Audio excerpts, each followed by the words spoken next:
This is an alert. Scientists are saying that New Zealand should brace for a magnitude 8 Richter earthquake that would cause a tsunami to hit Australia. As we know, New Zealand is in the Ring of Fire.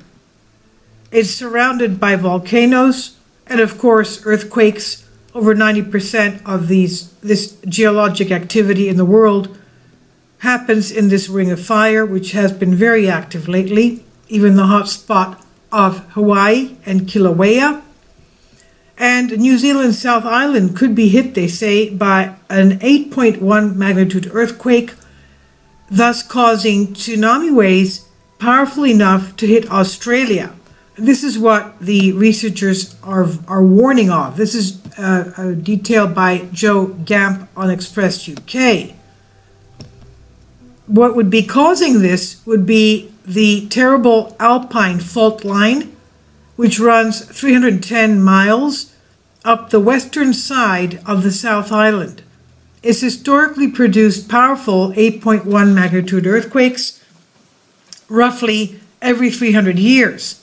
And it last shifted over 300 years ago, in 1717, 301 years ago.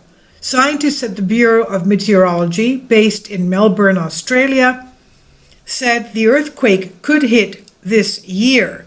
If the earthquake hits tomorrow, for example, more than 100,000 people could be cut off from the mainland, New Zealand, and up to 120 highways would be destroyed by the earthquake.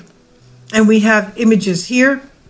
This is various images that we have from the earthquake that happened a couple of years back in Christchurch. And it was a 6.2 magnitude earthquake. So it's overdue, from what they say.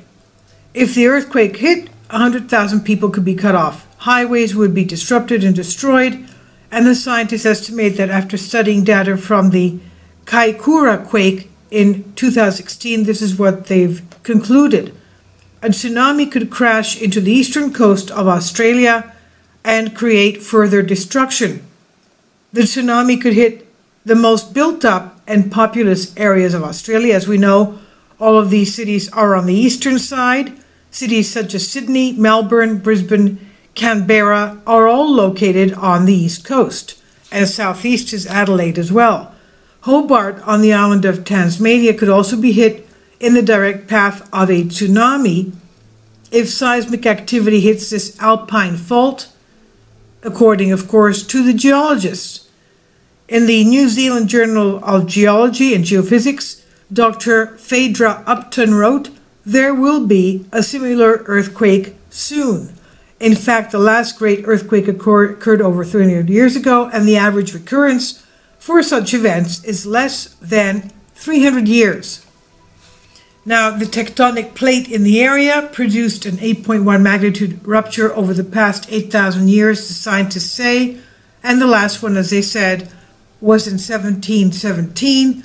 It hit so hard that it shifted the southern side of the island by as much as 8 meters, that's times 3, that's over 21 feet in a matter of seconds.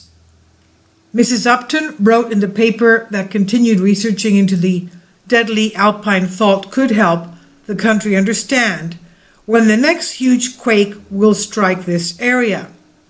She said in the journal, quote, "Whatever we can learn about this fault and how it moves will help us understand and prepare for the next great earthquake." New Zealand was last hit November 2016, causing damage to cities such as North Canterbury and Wellington and prompting evacuations in Christchurch.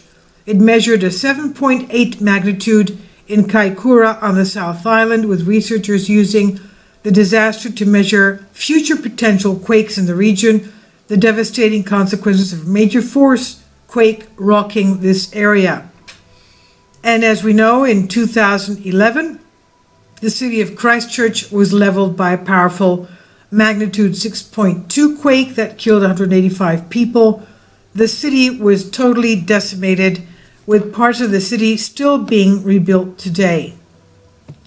Another study by the Think Hazard with the University of Durham gave a 1 in 5 chance that a giant tsunami could hit Australia East Coast in the next generation.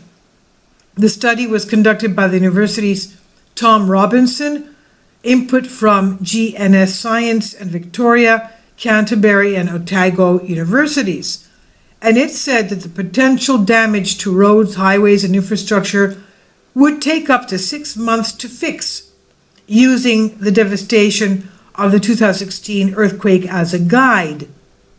Well, 6 months, okay, I mean, that's pretty fast, considering the huge damage.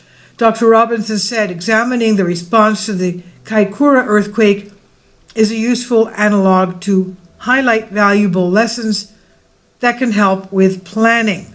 And the research comes after a huge cluster of earthquakes, all registering at 6.7 magnitude, struck Fiji yesterday afternoon, and they were all felt across New Zealand.